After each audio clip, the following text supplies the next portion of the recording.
પૂછવા માંગીશ। આ સાથે જિગ્નેશ, હવે આપના પાસે આવવા માંગીશ, કારણ કે જિગ્નેશ, આજે પણ ક્રાઇમ બ્રાન્ચની જે કાર્યવાહી છે, આજે આરોપીને રજૂ કરવામાં આવ્યો હતો, તે કામગીરી પણ ખાસ બની રહી હતી।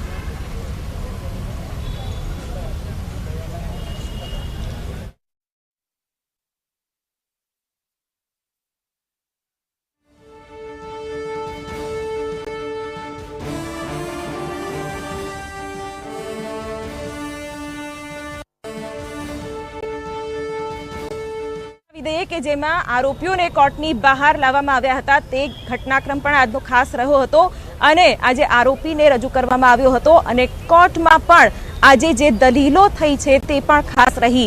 પબ્લિક પ્રોસિક્યુટરે પણ કેટલીક દલીલો લોકોના પક્ષમાં રાખી હતી અને તે પણ ખાસી ધારદાર રહી। આ દ્રશ્યો અમે સીધા આપને બતાવી રહ્યા છીએ કે જેમાં આ બંને આરોપીઓ, જેમાંથી એક છે યુવરાજસિંહ અને બીજો આરોપી, તેને પણ આજે કોર્ટમાં રજૂ કર્યા બાદ કોર્ટમાંથી બહાર લાવવામાં આવ્યા હતા, તે સમયના આ દ્રશ્યો।